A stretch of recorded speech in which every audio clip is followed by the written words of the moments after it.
Hi all welcome back to my another vlog and ಇವತ್ತು day in my life shoot ಮಾಡ್ತಾ ಇದ್ದೀನಿ.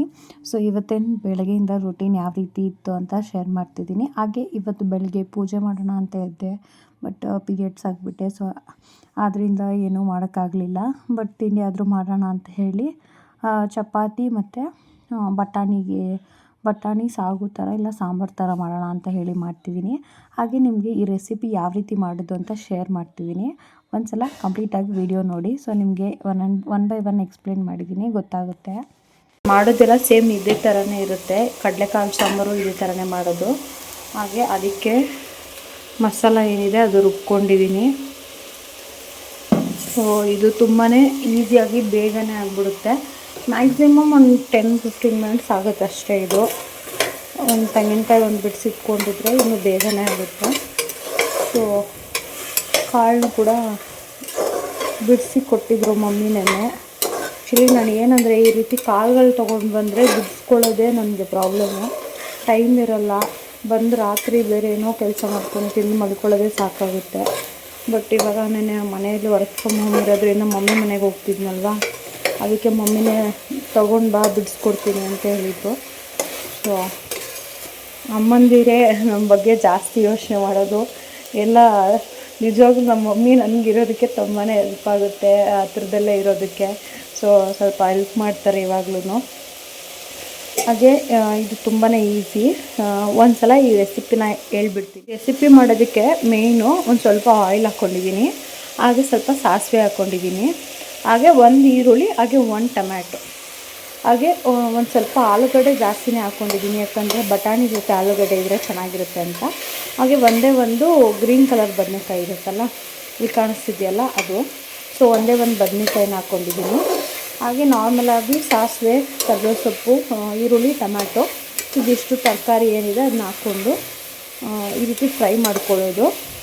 ಹಾಗೆ ಇದೇ ಥರನೇ ಸೇಮ್ ಕಡಲೆಕಾಳು ಇರಲಿ, ಹಾಗೆ ಹೆಸ್ರು ಕಾಳು ಜೊತೆಲೂ ಕೂಡ ನೆನೆಸ್ಬಿಟ್ಟು ಮಾಡ್ಬೋದು. ಇದೇ ಥರನೇ ಹಸಿ ಕಾಳು ಏನೇನಿದೆ ಅವರೆಕಾಳು ಅದನ್ನೆಲ್ಲ ಇದೇ ರೀತಿ ಹಾಕೋದು.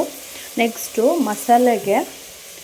ಮಸಾಲೆಗೆ ಇಲ್ಲೇನು ಹಾಕ್ಕೊಂಡಿದ್ದೀನಿ ಅಂದರೆ ಒಂದು ಸ್ವಲ್ಪ ತೆಂಗಿನಕಾಯಿ. ಹಾಗೆ ನಾನು ತೆಂಗಿನಕಾಯಿನ ಜಾಸ್ತಿ ಯೂಸ್ ಮಾಡಲ್ಲ, ಬಟ್ ಮಸಾಲ ಸಾಂಬಾರು ಆಗಿರೋದಕ್ಕೆ ಯೂಸ್ ಮಾಡಿದ್ದೀನಿ. ಒಂದೇ ಒಂದು ಚಿಕ್ಕ ಈರುಳ್ಳಿ, ಹಾಗೆ ಒಂದು 3-4 ಇಕ್ಕಳಷ್ಟು ಬೆಳ್ಳುಳ್ಳಿ, ಹಾಗೆ ಒಂದು ಸ್ವಲ್ಪ ಕೊತ್ತಂಬರಿ ಸೊಪ್ಪು, ಹಾಗೆ ಚಕ್ಕೆ ಲವಂಗ, ಹಾಗೆ ಒಂದಿಷ್ಟು ಇಂಚಷ್ಟು ಶುಂಠಿ, ಹಾಗೆ ಇದು ಕೊತ್ತಂಬರಿ ಸೊಪ್ಪು, ಈರುಳ್ಳಿ, ಟೊಮ್ಯಾಟೊನ ಒಂದು 2 ಹಾಕ್ಕೊಂಡಿದ್ದೀನಿ, ಅಲ್ಲೊಂದು 1 ಹಾಕ್ಕೊಂಡಿದ್ದೀನಿ. ಸೊ ಎರಡೂ ಜಾಸ್ತಿನೂ ಹಾಕ್ಕೊಬಾರ್ದು, ಯಾಕಂದ್ರೆ ನಾವು ರುಬ್ಬಕ್ಕೆ ಹಾಕ್ಕೊಳ್ತಿದ್ದೀವಲ್ಲ, ಹಾಗೆ ಫ್ರೈ ಮಾಡೋಕ್ಕೂ 1 ಹಾಕ್ಕೊಂಡಿದ್ದೀನಿ. ಸೊ ಇದಿಷ್ಟು ಹಾಕ್ಕೊಂಡು ಫೈನ್ ಪೇಸ್ಟ್ ಮಾಡ್ಕೋಬೇಕಾಗುತ್ತೆ. ಹಾಗೆ ಮಸಾಲ ಏನಿದೆ ಚೆನ್ನಾಗಿದು ಹಸಿ ವಾಸನೆ ಹೋಗೋವರೆಗೂ ಫ್ರೈ ಮಾಡಬೇಕು. ಕಾಳ್ದು ಹಸಿ ವಾಸನೆ ಎಲ್ಲ ಹೋಗಾದ್ಮೇಲೆ ನೆಕ್ಸ್ಟ್ ಮಸಾಲ ಹಾಕ್ಬಿಟ್ಟು, ಹಾಗೆ ವಾಟರ್ ಎಷ್ಟು ಕನ್ಸಿಸ್ಟೆನ್ಸಿ ಬೇಕು ನಿಮಗೆ, ಅದು ತಿಕ್ ಕನ್ಸಿಸ್ಟೆನ್ಸಿ ಬೇಕಾದರೆ ಸ್ವಲ್ಪನೇ ನೀರು ಹಾಕ್ಕೊಳ್ಳಿ. ಹಾಗೆ ನಾನು ಸ್ವಲ್ಪ ಜಾಸ್ತಿನೇ ನೀರು ಹಾಕ್ಕೊತೀನಿ. ಆಮೇಲೆ ಕುದಿಸ್ಕೊಂಡಾಗ ಅದು ಕಮ್ಮಿ ಆಗುತ್ತೆ. ಯಾವಾಗಲೂ ಅಷ್ಟೇ ನಮ್ಮಮ್ಮ ನಂಗೆ ಹೇಳ್ಕೊಡೋರು. ಚಿಕ್ಕ ವಯಸ್ಸಲ್ಲಿ ಅದೇ ಮಿಸ್ಟೇಕ್ ಮಾಡ್ತಾಯಿದ್ದೆ. ಸ್ವಲ್ಪ ನೀರು ಹಾಕ್ಬಿಡ್ತಾಯಿದ್ದೆ ಕಡಲೆಕಾಳಾಗಲಿ, ಮೊಳಕೆ ಹುರುಳಿಕಾಳು ಸಾಂಬಾರಿಗೆ. ಬಟ್ ಅದು ಕಾಳು ಬೇಯ್ತಾ ರಸ ಹೀರ್ಕೊಬಿಡುತ್ತೆ. ಸೊ ಆವಾಗ ಸಾಂಬಾರೇ ಇರೋಲ್ಲ, ಬರೀ ಕಾಳಿರುತ್ತೆ. ಸೊ ಅದಕ್ಕೆ ನಾವೇನು ಮಾಡಬೇಕಂದ್ರೆ ಸ್ವಲ್ಪ ಜಾಸ್ತಿನೇ ನೀರನ್ನ ಸೇರಿಸ್ಕೊಂಡು ನಂತರ ಬಟ್ ಇದಕ್ಕೆ ಓಕೆ ಸ್ವಲ್ಪ ಹಾಕ್ಕೊಂಡ್ರೂ ನಡೆಯುತ್ತೆ, ಯಾಕಂದರೆ ಇದು ಬಟಾಣಿ ಸಾಂಬಾರು. ಸೊ ಬಟಾಣಿ ಸಾಗು ಥರ ಆಗುತ್ತೆ ಅದು. ಆ್ಯಕ್ಚುಲಿ ನೀವೇನಾದರೂ ಬೇರೆ ಸಾಂಬಾರು ಮಾಡ್ತಿದ್ರೆ, ಸಪೋಸ್ ಹುರುಳಿಕಾಳು ಆ ಥರ ಮಾಡ್ತಿದ್ರೆ ಸ್ವಲ್ಪ ಜಾಸ್ತಿನೇ ನೀರು ಹಾಕ್ಕೋಬೇಕಾಗುತ್ತೆ. ಹಾಗೆ ಬಸ್ಸಾರಿಗೂ ಅಷ್ಟೇ. ಸೊ ಆಮೇಲೆ ಕುದಿಸ್ಕೊಂಡಾಗ ಅದು ಗಟ್ಟಿನೇ ಆಗುತ್ತೆ, ಮತ್ತು ಚಪಾತಿ ಜೊತೆಲೂ ತಿನ್ನೋಕ್ಕೆಲ್ಲ ತುಂಬ ಚೆನ್ನಾಗಿರುತ್ತೆ. ಇವಾಗ ನೀಟಾಗಿದು ಫ್ರೈ ಆಗಿದೆ. ಇಲ್ಲಿ ಮಸಾಲ ಕೂಡ ಹಾಕ್ಕೊಬಿಡ್ತೀನಿ. ಈಗ ಮಸಾಲ ಏನಿದೆ ಅದನ್ನು ಹಾಕ್ಕೊಳ್ತಿದ್ದೀನಿ.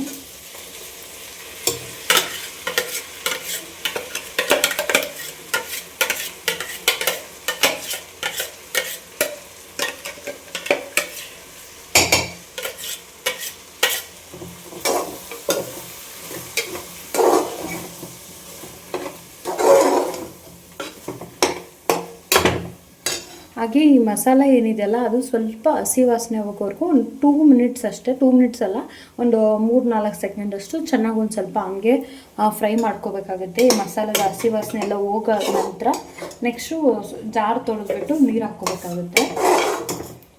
ಸೊ ಇವಾಗ ಜಾರ್ ಏನಿದೆ ಅದನ್ನು ತೊಳೆದ್ಬಿಟ್ಟು ನೀರು ಹಾಕ್ಕೊಂಡಿದ್ದೀನಿ.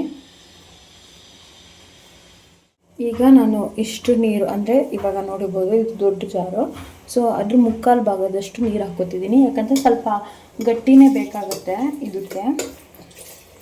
ಇದು ಬಟಾಣಿ ಸಾಗು ಅಲ್ವಾ, ಸೊ ಸ್ವಲ್ಪ ಗಟ್ಟಿಗೆ ಇದ್ರೂ ನಡೆಯುತ್ತೆ ಅಂತ ಹೇಳಿ. ಬಟ್ ಜಾಸ್ತಿನೇ ನೀರು ಹಾಕ್ಬಿಟ್ಟು ಹಾಗೆ ಗ್ರೈಂಡ್ ಮಾಡಿಬಿಟ್ರೆ ಈ ಕ್ಯಾಪಲ್ಲಿರೋದೆಲ್ಲ ಬಂದ್ಬಿಡುತ್ತೆ. ಹಾಗೆ ಕ್ಯಾಪಲ್ಲಿ ಕೂಡ ಇಷ್ಟೊಂದು ಉಳ್ಕೊಂಬಿಟ್ಟಿದೆ ನೋಡಿ. ಸೊ ಒಂದ್ಸಲ ಸ್ವಲ್ಪ ನೀರು ಹಾಕ್ಬಿಟ್ಟು ಇದೆರಡೂ ತೊಳೆದ್ಬಿಟ್ಟು ಹಾಕಿದ್ರೆ ಈ ಸಾಂಬಾರು ಸ್ವಲ್ಪ ಸಾಲ್ಟ್ ಹಾಕಿದ್ರೆ ಆಯಿತು.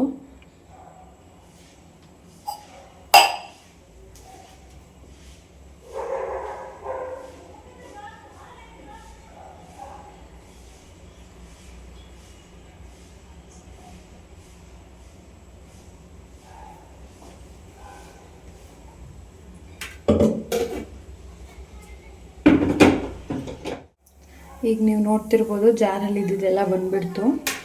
ಹಾಗೆ ನೀಟಾಗಿ ಇದನ್ನು ಹಾಕ್ಕೊಳ್ತಿದ್ದೀನಿ.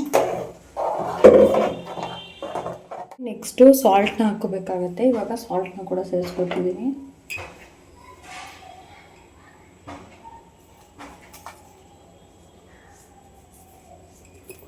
ಸಾಲ್ಟ್ ಯಾವಾಗಲೂ ಸ್ವಲ್ಪ ಕಮ್ಮಿನೇ ಹಾಕ್ಕೊಳ್ಳಿ, ಬೇಕಿದ್ರೆ ಆಮೇಲೆ ಆ್ಯಡ್ ಮಾಡ್ಕೋಬೋದು.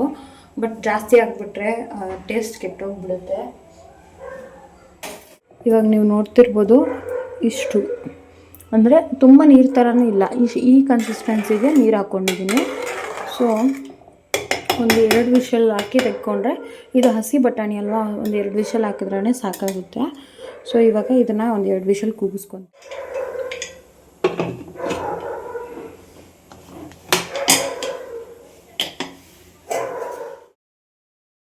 ಹಾಗೆ ಮೀನ್ವೇಲ್ ಕುಕ್ ಮಾಡ್ಕೊಳ್ಳೋವಾಗಲೇ ನಾನು ಏನಿದ್ರೂ ಸ್ಲ್ಯಾಬೆಲ್ಲನೂ ಕ್ಲೀನ್ ಮಾಡ್ಕೊಬಿಡ್ತೀನಿ. ಹಾಗೆ ಹಸಿ ತರಕಾರಿ ಎಲ್ಲ ಏನು ಬಿಡಿಸಿದ್ದೀನಿ ಅದನ್ನು ಒಂದು ಕವರ್ಗೆ ಹಾಕಿ ಸಪ್ರೇಟಾಗಿ ಎತ್ತಿಟ್ಬಿಡ್ತೀನಿ, ಗಿಡಗಳಿಗೆ ಏನಾದರೂ ಗೊಬ್ಬರ ಮಾಡ್ಕೊಳ್ಬೋದು ಅಂತ. ಹಾಗೆ ಅದನ್ನು ನಮ್ಮಮ್ಮ ಸಪ್ರೇಟಾಗಿ ಡ್ರೈ ವೇಸ್ಟ್ ಹಾಗೆ ವೆಟ್ ವೇಸ್ಟ್ ಮಾಡಿಟ್ಟಿರ್ತಾರೆ. ಸೊ ಅದನ್ನು ನಮ್ಮಮ್ಮ ಊರಿಗೆ ತೊಗೊಂಡೋಗಿ ತೋಟಕ್ಕೆ ಹಾಕ್ಕೊಳ್ತಾರೆ. ಸೊ ಅದಕ್ಕೋಸ್ಕರ ಅಮ್ಮಗೆ ತೊಗೊಂಡೋಗಿ ಕೊಟ್ಬಿಡ್ತೀನಿ ನಾನು. ತುಂಬ ಹಸಿ ತರಕಾರಿ ಯೂಸ್ ಮಾಡ್ತೀವಲ್ವ, ಸೊ ಅದೆಲ್ಲ ವೇಸ್ಟ್ ಆಗುತ್ತೆ ಅಂತ ಹೇಳಿ ಗಿಡಗಳಿಗಾಗುತ್ತೆ ಅಂತ ಸಪ್ರೇಟಾಗಿ ಇಟ್ಬಿಡ್ತೀನಿ. ಹಾಗೆ ಪಾತ್ರೆ ಏನಿದೆ ಅದನ್ನು ಹಂಗೆ ಅಲ್ಲೇ ವಾಶ್ ಮಾಡ್ಕೊಬಿಟ್ರೆ ನಮಗೂ ಏನು ಅಷ್ಟೊಂದು ಕೆಲಸ ಇರೋಲ್ಲ. ಆಮೇಲೆ ಮಾಡ್ಕೊಳ್ಳೋಣ ಅಂತಿಟ್ಟರೆ ಡಬಲ್ ವರ್ಕ್ ಆಗುತ್ತೆ. ಹಾಗೆ ಗ್ಯಾಸ್ ಎಲ್ಲ ಏನಿದೆ ಅದು ನಾನು ನೈಟಿಗೆ ಮಾತ್ರ ಕ್ಲೀನ್ ಮಾಡೋದು. ಅದು ಎಷ್ಟೇ ಗಲೀಜಾಗಿದ್ರೂ ಕೂಡ ಸುಮ್ಮನೆ ಹಾಗೆ ಒರೆಸ್ಕೊತೀನಿ ಅಷ್ಟೇ. ಬಟ್ ನೈಟು ಕಂಪ್ಲೀಟಾಗಿ ಲಿಕ್ವಿಡ್ ಎಲ್ಲ ಏನಾದರೂ ಹಾಕಿ ಕ್ಲೀನಾಗಿ ವಾಶ್ ಮಾಡಿ ಎತ್ತಿಟ್ಬಿಡ್ತೀನಿ. ಹಾಗೆ ಹೆಸ್ರು ಕಾಳು ಏನಿದೆ ಅದು ರಾತ್ರಿಯೇ ನೆನೆ ಹಾಕಿದ್ದೆ. ಹಾಗೆ ಸ್ವಲ್ಪ ಸ್ಪ್ರೌಟ್ಸ್ ಥರ ಮಾಡೋಣ ಅಂತ ಹೇಳಿ, ಹಾಗೆ ಸಲಾಡ್ ಥರ ಎಲ್ಲ ಮಾಡ್ಕೊಂಡು ತಿನ್ಬೋದು ಅಂತ. ಸೊ ಇವಾಗ ಹೆಸ್ರು ಕಾಳನ್ನು ಕೂಡ ಈ ರೀತಿ ನೆನೆಸ್ಬಿಟ್ಟು ಮೊಳಕೆ ಕಟ್ಟೋಕ್ಕೆ ಇಟ್ಟಿದ್ದೀನಿ. ಸೊ ಈ ರೀತಿ ಬಟ್ಟೆಯಲ್ಲೇ ಹಾಕ್ಬಿಟ್ಟು ನೀರನ್ನೆಲ್ಲ ತೋರಿಸ್ಬಿಟ್ಟು ಇಟ್ಬಿಟ್ರೆ ಒಂದು ಸ್ವಲ್ಪ ಭಾರ ಏನಾದರೂ ಇಟ್ಟರೆ ಮೊಳಕೆ ತುಂಬ ಚೆನ್ನಾಗಿ ಬಂದಿರುತ್ತೆ. ಸೇಮ್ ಇದೇ ರೀತಿ ಮೊಳಕೆ ಕಾಳನ್ನು ಕೂಡ ಮಾಡ್ಕೋಬೋದು. ತುಂಬ ಜನಕ್ಕೆ ಗೊತ್ತಿರುತ್ತೆ, ಹಾಗೆ ಹೇಳ್ತಿದ್ದೀನಿ ಅಷ್ಟೇ. ಬಟ್ ಯಾರಿಗೂ ಗೊತ್ತಿಲ್ಲ ಅಂತ ಅದಕ್ಕೂ ಮತ್ತು ಏನಾದರೂ ಬೇಡ ಕಮೆಂಟ್ ಮಾಡಬೇಡಿ. ಸೊ ಜಸ್ಟ್ ಈ ರೀತಿ ಮೊಳಕೆ ಕಟ್ಟಿ ಇಡ್ತಿದ್ದೀನಿ. ಹಾಗೆ ಟೈಮ್ ಬಂದು ಅಡುಗೆ ಎಲ್ಲ ಮಾಡೋಲ್ಗಡೆ ಟೈಮ್ ಬಂದು ಅರೌಂಡ್ 12 o'clock ಆ ಥರ ಆಗಿತ್ತು. ಹಾಗೆ ಸಿಂಪಲಾಗಿ ಒಂದು ಸೌತೆಕಾಯಿ ಏನಾದರೂ ತಿನ್ಕೊಂಡು ಬಿಡೋಣ ಅಂತ ಹೇಳಿ ಹಾಗೆ ಒಂದು ಸ್ವಲ್ಪ ಸೌತೆಕಾಯಿ ತುಂಬ ದಿನದಿಂದ ಫ್ರಿಜ್ಜಲ್ಲಿ ಹಾಗೆ ತಗೊಬರೋದು ವೇಸ್ಟ್ ಮಾಡೋದು ಮಾಡ್ತಿದ್ದೆ. ಅದಕ್ಕೋಸ್ಕರ ಸರಿ ಇವಾಗಾದರೂ ಕಟ್ ಮಾಡ್ಕೊಂಡು ತಿನ್ನೋಣ ಅಂತ ಹೇಳಿ ಅಡುಗೆ ಆಗೋಲ್ಗಡೆ ಒಂದು ಸೌತೆಕಾಯಿನ ಕೂಡ ಕಟ್ ಮಾಡ್ಕೊಂಡು ತಿಂದೆ.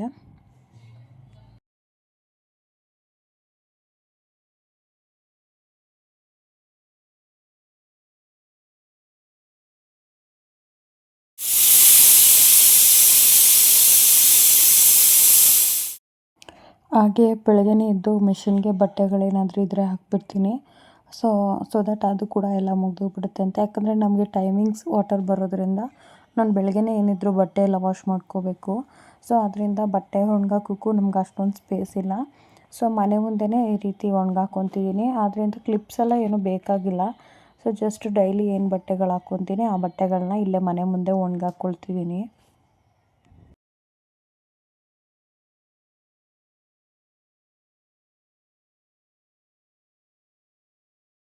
ಹಾಗೆ ಅದ್ರ ಜೊತೆಲಿ ಚಪಾತಿ ಮಾಡ್ಕೊಂಡ್ಬಿಡೋಣ ಅಂತ ಹೇಳಿ ಚಪಾತಿ ಮಾಡ್ಕೊತಿದ್ದೀನಿ. ಹಾಗೆ ನಾವು ಯೂಸ್ ಮಾಡೋದು ಕೂಡ ಯಾವಾಗಲೂ ಆಶೀರ್ವಾದ ಗೋಧಿ ಹಿಟ್ಟೆ. ಬಟ್ ಇದು ಕೂಡ ನಮ್ಮ ಅತ್ತೆಯವರು ಊರಿಂದ ಕೊಟ್ಟು ಕಳಿಸಿದ್ರು.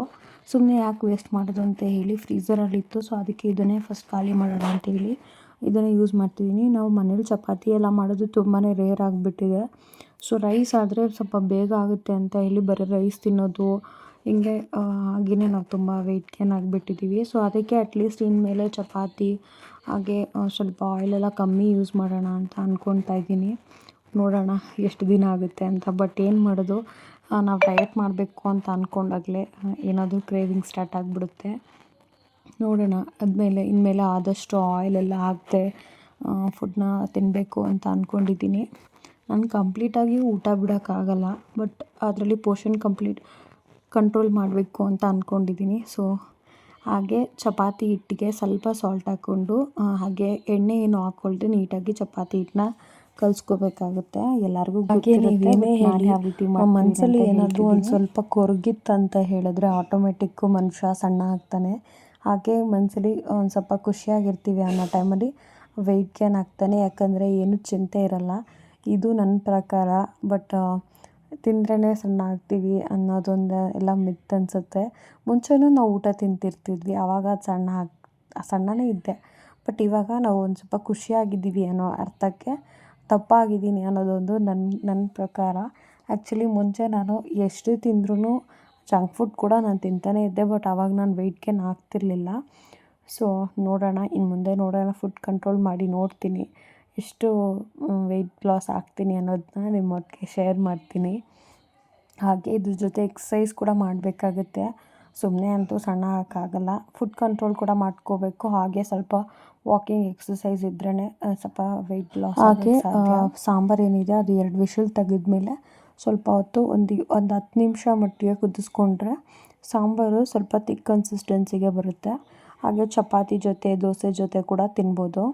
ಹಾಗೆ ನಾನು ಒಂದು ಸೌತೆಕಾಯಿನ ಕೂಡ ಕಟ್ ಮಾಡ್ಕೊಂಡು ತಿಂದೆ. ಮೀನ್ ವೈಲ್ ಸ್ವಲ್ಪ ಹೊಟ್ಟೆ ಹಸಿವಾಗತ್ತೆ ಅಂದ್ಬಿಟ್ಟು ಸ್ವಲ್ಪ ಫಿಲ್ಲಿಂಗ್ ಆಗಿರುತ್ತೆ. ಹಾಗೆ ಸೌತೆಕಾಯಿ ತಿನ್ನೋದ್ರಿಂದ ಫುಲ್ ಬಾಡಿ ಹೈಡ್ರೇಟ್ ಆಗಿರುತ್ತೆ. ಹಾಗೆ ನೀರು ಜಾಸ್ತಿ ಕುಡಿಬೇಕು. ಮೇಯ್ನ್ ನಮ್ಮ ಸ್ಕಿನ್ಗೆ, ನಮ್ಮ ಹೇರ್ ಗ್ರೋತ್ಗೆ ಎಲ್ಲದಕ್ಕೂ. ಹಾಗೆ ನಿಜವಾಗ್ಲೂ ಸಾಂಬಾರಂತೂ ತುಂಬಾ ಟೇಸ್ಟಿಯಾಗಿ ಬಂದಿತ್ತು. ಹಾಗೆ ನಾನು ಮತ್ತೆ ನೈಟ್ಗಂತ ಸಪ್ರೇಟಾಗಿ ಏನೂ ಮಾಡೋಕ್ಕೋಗಲಿಲ್ಲ. ನನ್ನ ಹಸ್ಬೆಂಡ್ ಬಂದು ಅವರು ಊಟ ಸಾಕು ಅಂತ ಹೇಳಿದ್ರು. ಅವ್ರು ಮಧ್ಯಾಹ್ನನೇ ಬಂದು ಚಪಾತಿ ಮಾಡಿಟ್ಟಿದ್ದೆ.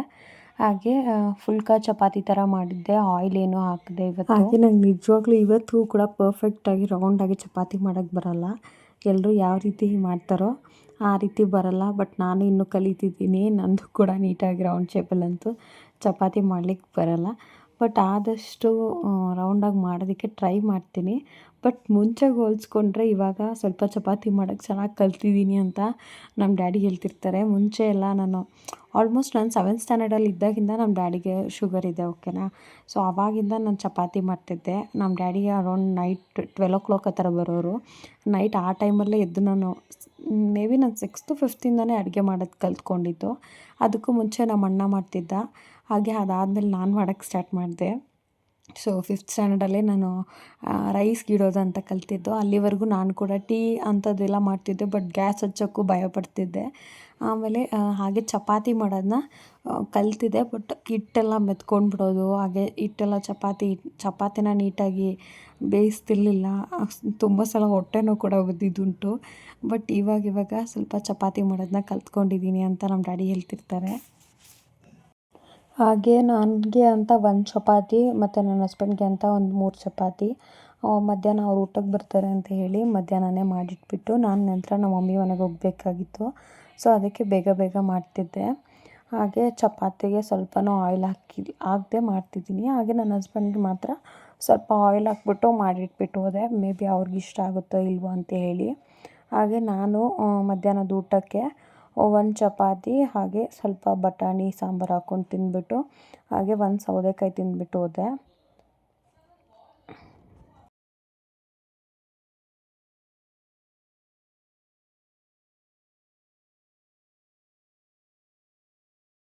ಹಾಗೆ ನಾನು ಕೂಡ ಇವಾಗ ತಿಂಡಿ ಎಲ್ಲ ಮಾಡಿಟ್ಬಿಟ್ಟು ಹಾಗೆ ಊಟಕ್ಕೆ 1 ಚಪಾತಿ ಹಾಗೆ ಒಂದು ಸ್ವಲ್ಪ ಬಟಾಣಿ ಸಾಗು ಹಾಕ್ಕೊಂಡು ಊಟ ಮಾಡಿದೆ.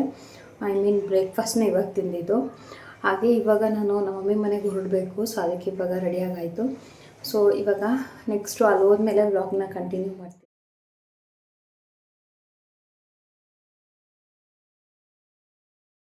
ಹಾಗೆ ನಮ್ಮ ಮಮ್ಮಿ ಮನೆಗೆ ಹೋಗಿ ಸ್ವಲ್ಪ ಹೊತ್ತು ಮಮ್ಮ ಜೊತೆ ಚೆನ್ನಾಗಿ ಮಲ್ಕೊಂಡು ನಂತರ ಮಾಡಿ ನಮ್ಮ ಮನೆ ಹತ್ರ ವಾಕಿಂಗ್ ಮಾಡಿ ನೆಕ್ಸ್ಟು ನಮ್ಮ ಮನೆಗೆ ಬಂದೆ. ಹಾಗೆ ನನ್ನ ಹಸ್ಬೆಂಡ್ ಇವತ್ತು ಹೊಸದು ವಾಷಿಂಗ್ ಮಿಷಿನ್ ತೊಗೊಂಡು ಬಂದರು. ಸೊ ಹಾಗೆ ನಮ್ಮ ರೋಡ್ ಕೂಡ ತುಂಬ ಬ್ಲಾಕ್ ಆಗಿಬಿಟ್ಟಿತ್ತು. ಸೊ ಹಾಗೆ ಹಳೇದಿತ್ತು. ಸೊ ಅಲ್ಲಿ ಸ್ಪೇಸ್ ಹಾಗೆ ನಮ್ಮ ಹಸ್ಬೆಂಡ್ ನೆಕ್ಸ್ಟ್ ಅಲ್ಲಿ ಶಿಫ್ಟ್ ಮಾಡ್ಕೋಬೇಕು. ಇದು ಒಂದು ಪ್ರಾಡಕ್ಟ್ ಇದೆ ನಮ್ಮ ಮನೆಯಲ್ಲಿ, ಇದು ಔಟ್ ಆಫ್ ವಾರಂಟಿ ಸೇಲ್ಗೆ ಇಟ್ಟಿದ್ದೀನಿ ಅಂತ ಅವ್ರನ್ನೇ ರೇಗಿಸ್ತಿದ್ದೆ. ಅದಕ್ಕೆ ಸೊ ಇದಾಗಿತ್ತು ಇವತ್ತಿನ ವ್ಲಾಗ್. ಈ ವ್ಲಾಗ್ ಸ್ವಲ್ಪನಾದರೂ ಇಷ್ಟ ಆದರೆ ಪ್ಲೀಸ್ ಒಂದು ಲೈಕ್ ಮಾಡಿ. Thank you for watching.